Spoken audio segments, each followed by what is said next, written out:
Hey guys, how's it going? Welcome to my studio. This is Paint with Lovejoy. Thank you so much for joining me today. If you're here for the first time, thank you. Make sure you hit the subscribe button and check out my other videos. If you're here for a second or third or fourth painting, thank you so much for coming back, and I look forward to seeing what you guys paint. So today's video is perfect for my first time painters. These are great videos to just kind of get you comfortable with the brush, comfortable with mixing your paint. And the way these are set up, you're going to do kind of a crazy abstract background. You are welcome to switch out colors if you want. And then we'll use black paint and put a silhouette design on there. And that kind of solidifies your composition. So again, this is excellent practice just to get comfortable with the process of painting, and perfect for my first time and beginner painters. If you want to do a different silhouette design, just Google the subject matter and silhouette of what do you want to do, and feel free to switch it up and make the painting your own. Use this as just kind of a guideline, a step-by-step of what to do. With that being said, in the description box below, you're going to see a link to a supply kit. And in that supply kit is everything that you need to grab, materials, paints, brushes, canvas for this particular painting. So check out the supply kit, grab the materials that you need, and then pick up the video again. With practice, you get better and more comfortable. So keep on finding ways to have a creative outlet on a monthly basis. Your future self will be very grateful that you did. So I think it's enough talking. Let's go ahead and get started painting.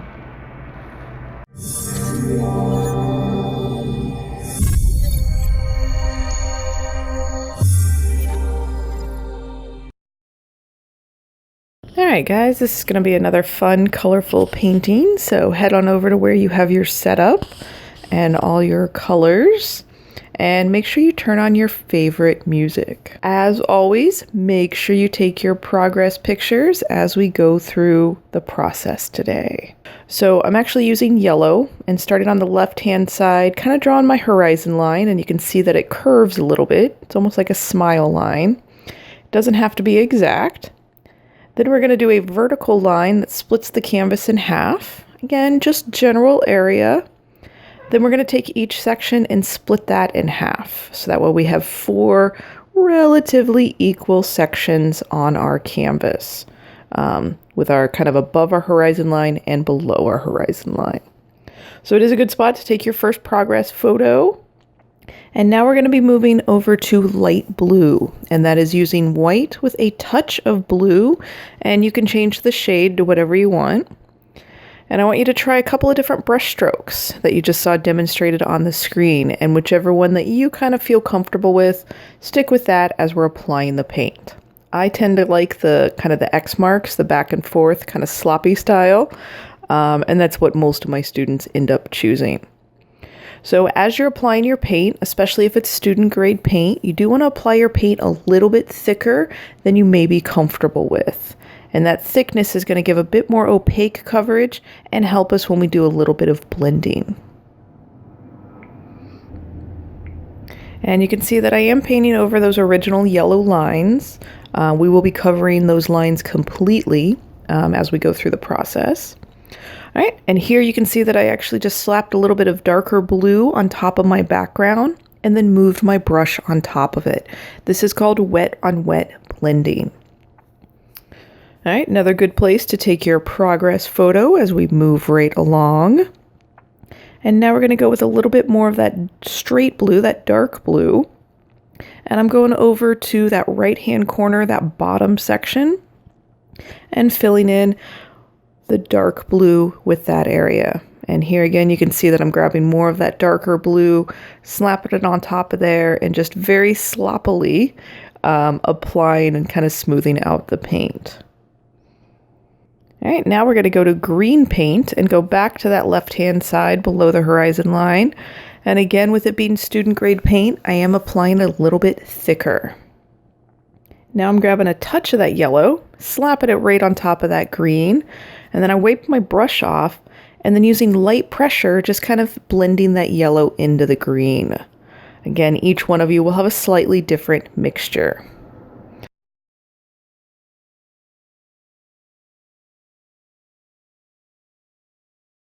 All right, again, pause the video, take your progress photo, and you're going to clean your brush really good.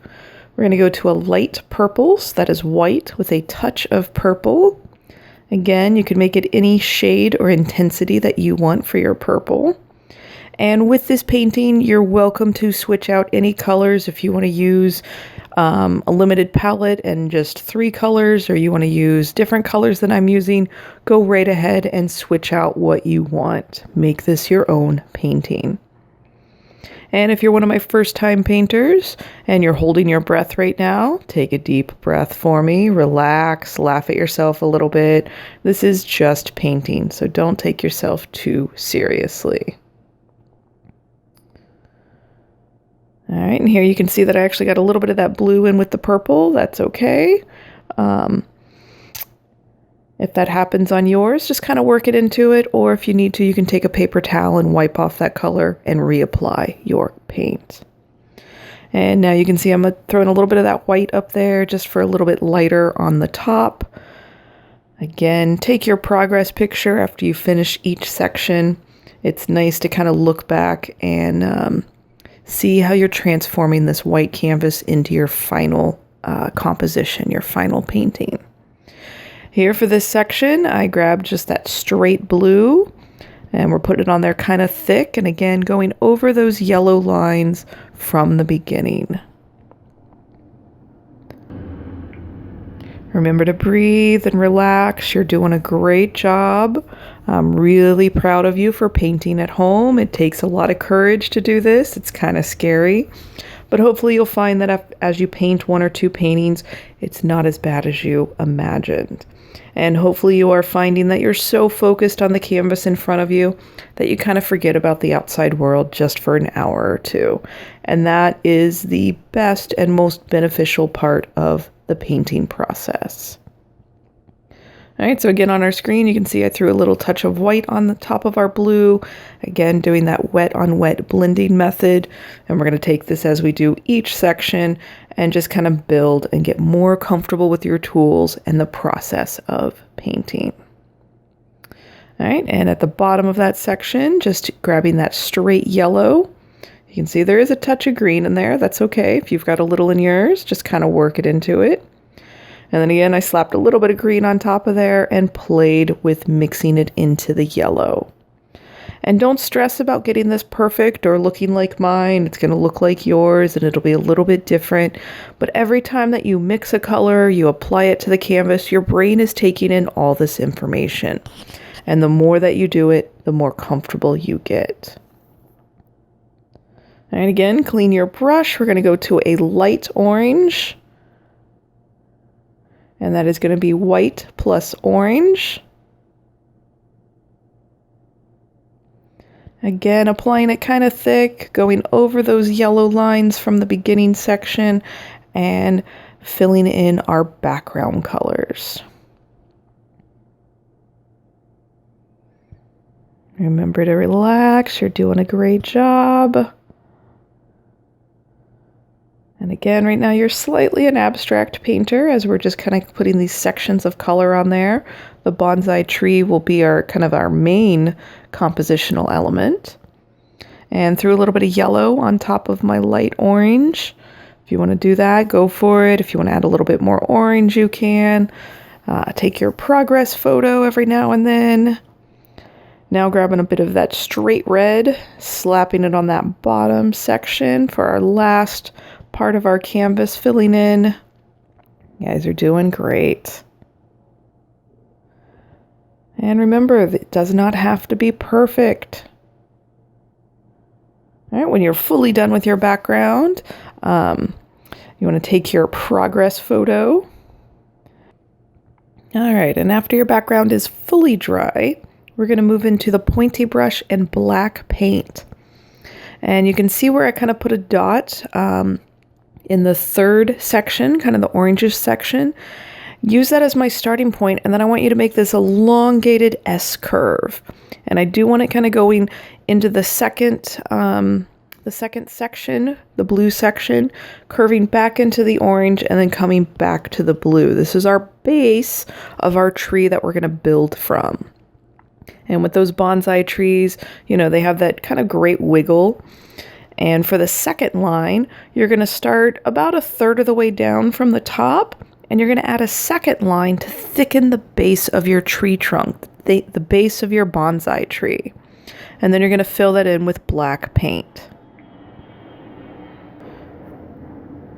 And again, remember, bonsai trees grow in, you know, all different shapes, and they're cultivated to grow in those unique shapes and positions. So your bonsai tree is going to be unique to you.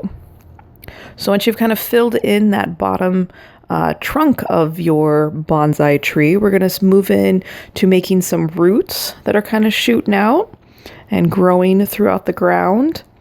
And you can just kind of look at where I'm placing some of these roots and just mimic that to the best of your ability. Doesn't have to be exactly what I do, just kind of general area like these fingers, these roots are shooting out from the tree trunk. And if you're inclined to adjust anything or make it thicker or add an extra root, go right ahead and do that. Then we're going to move into the branches. And same thing as the roots, just kind of look at the general area where I'm placing them and mimic that to the best of your ability. I am trying to make sure that each of the branches are going to sit, kind of end up in each section of our background. So that way we have some different foliage that's going to hang out on top of that. And you're still using that pointy brush and using light pressure. When you are done with everything, do take your progress photo. And if you need to go back and add any more branches or anything, feel free to do that. If there's any space showing through, apply more black paint. And again, you want your black paint to fully dry before we move on to the foliage on our tree.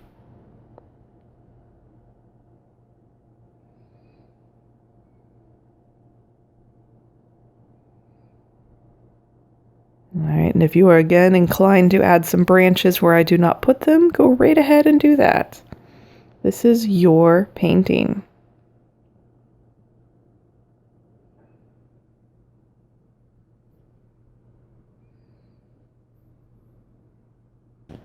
All right, and after your bonsai tree has dried, you don't want the black paint wet because we are going to be painting on top of it. We're going to move up to that middle flat brush. And we're going to start with light blue, and we're going to use kind of a bit of a tapping method, a pointillism method. And again, just kind of tapping using just the end of the brush. You can apply this a little bit thicker as well. And I am just kind of going for contrasting colors compared to what the color may be on the back, on the background. So again, feel free if you want to switch out colors. I am kind of starting with a base color and then putting a darker color at the bottom of the foliage. All right, again, clean your brush. I'm going to go for a light yellow this time, moving to a different section, but the same application. Again, going with a contrast from the background color.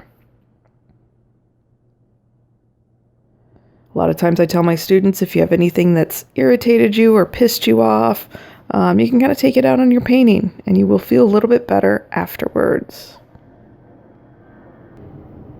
All right, pause the video at random times as you're going through this and keep on working your way along. Now we're going for some green and yellow, kind of a spring green color, and moving into the next section.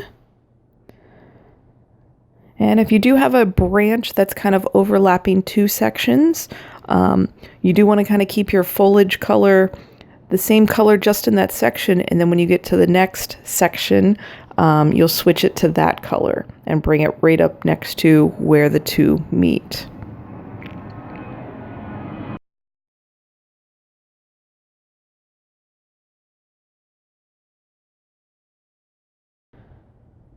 All right, now we're moving on to white and the pointy brush and kind of putting some lines in our tree.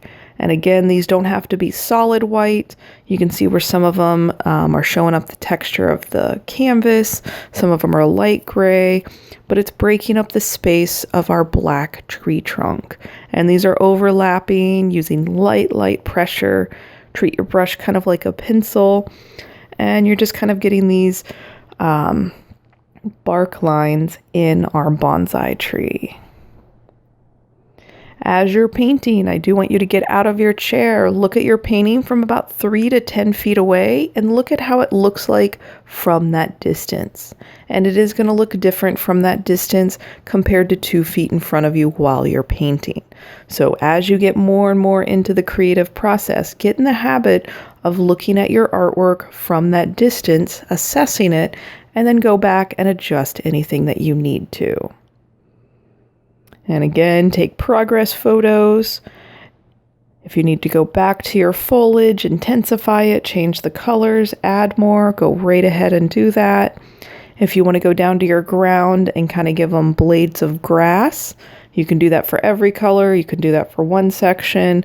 If you want to turn this into kind of a 4 seasons, you could have, one section be spring, winter, fall, summer, and you can put appropriate icons in for each of those sections. If you want it snowing in the winter, maybe you want fall leaves, maybe you want birds in the sky for the summer. Again, take this in your own direction. And so you've done a great job. I'm so proud of you for painting at home. Thanks so much for painting with me. And until next time, cheers.